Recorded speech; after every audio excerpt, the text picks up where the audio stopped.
On poursuit notre 360 secondes pour convaincre avec Martine Ouellette. Je vous rappelle, les mêmes questions aux 4 candidats. Ils ont 6 minutes pour vous convaincre qu'il serait ou elle serait la meilleure chef. Madame Ouellette, bonsoir. Bienvenue à 24-60. Merci de jouer le jeu avec nous. Bonsoir, Madame Sou. Il reste une semaine. Oui, tout à fait. Pourquoi vous plutôt qu'un des 3 autres? Bien, parce que je veux revenir à l'indépendance. Je veux revenir à l'ADN du Parti québécois, l'indépendance et la social-démocratie. Et je crois que c'est ça qui va permettre de rassembler, faire la convergence, tous les indépendantistes, pour être capable de battre Philippe Couillard en 2018.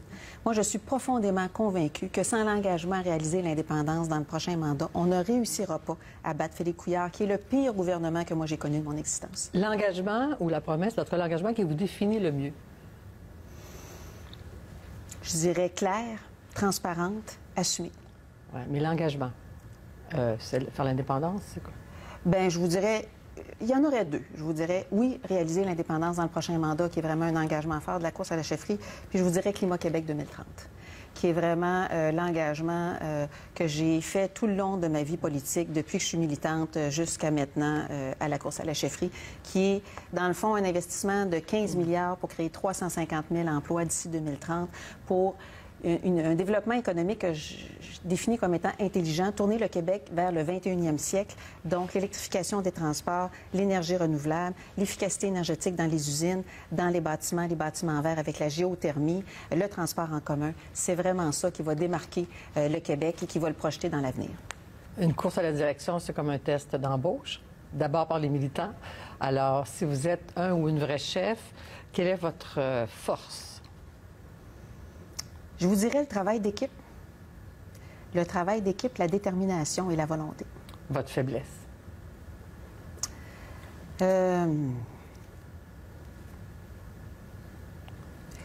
Des fois, peut-être être trop prompt, être trop rapide pour présenter les choses, et ça peut être l'impression de bousculer des gens. De quoi a-t-on trop parlé dans cette campagne? Des signes religieux. Et je trouve que c'est un dossier qui est fort important, mais que je trouve que malheureusement, mes 2 collègues n'ont pas pris la leçon de la dernière campagne électorale. C'est pas un sujet qu'on peut aborder pour marquer des points ou prendre des raccourcis, parce que vraiment, ça n'a pas été très élégant. De quoi n'a-t-on pas assez parlé? D'indépendance. C'est le Parti québécois. C'est la course à la chefferie du Parti québécois. Et je suis à peu près la seule qui, dans chacune de ses entrevues, dans les discours, donne les exemples de ce que ça va faire comme pour être indépendant. Le Québec est assez fort économiquement pour être indépendant. La 27e puissance économique mondiale. Souvent, on dit « Ah, le Québec n'est pas assez fort économiquement ». Moi, ces arguments-là de pense petit, je ne suis plus capable. 27e puissance économique mondiale en termes de PIB par habitant, juste à côté de la Grande-Bretagne. Je n'ai pas entendu personne sur la planète dire que la Grande-Bretagne n'avait pas la force économique. On m'apporte aussi souvent l'argument de la dette. Parce que là, on va avoir la dette du Québec plus notre portion de la dette du Canada. Mais il y a une étude qui est sortie le printemps passé et en termes de ratio de dette par PIB, on serait dans les mieux placés, les top 3 du G7. Donc, on serait mieux positionné en termes de dette que les États-Unis, que la Grande-Bretagne, que la France, que le Japon. Donc, c'est pas rien, là. Je pense qu'on a tout ce qu'il faut pour réaliser notre indépendance, mais là, ça prend une volonté. Puis la première volonté, c'est celle du Parti québécois. Évidemment, il y a 4 mois de campagne, c'est toujours long, hein? Il y a des temps morts, il y a des temps forts. Le moment fort pour vous, le plus fort ou le point tournant, s'il y en a eu un? Bien, écoutez, un des grands moments forts dont je suis très, très fière, c'est le dépôt de la Constitution initiale pour la République du Québec.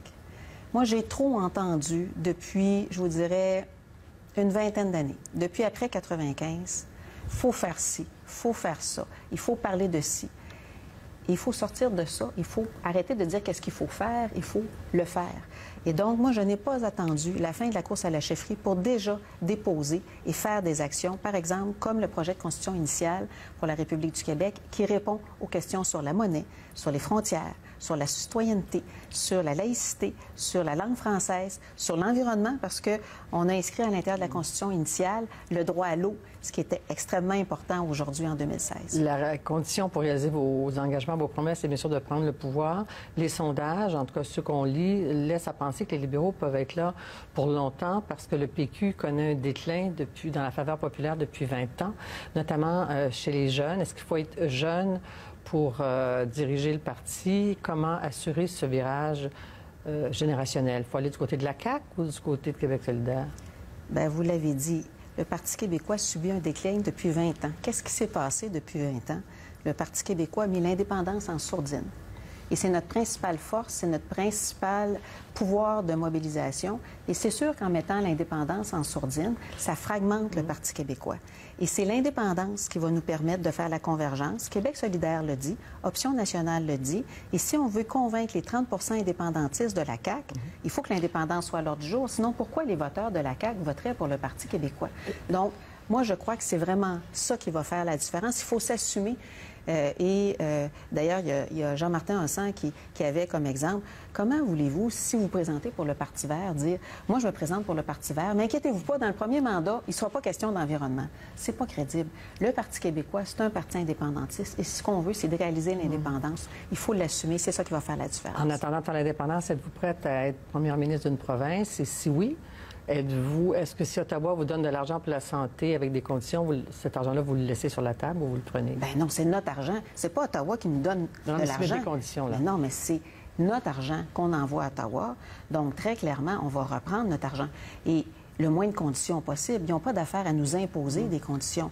Et moi, comme première ministre, oui, je veux être un bon gouvernement, mais un bon gouvernement de pays. Et ce qu'on va préparer, c'est la transition. Martine Ouellette, merci. Plaisir. Bonne dernière semaine. On sera là pour vendredi soir pour notre émission spéciale qui... Dévoilement des résultats. Dévoilement des résultats. Qui sera chef? Merci.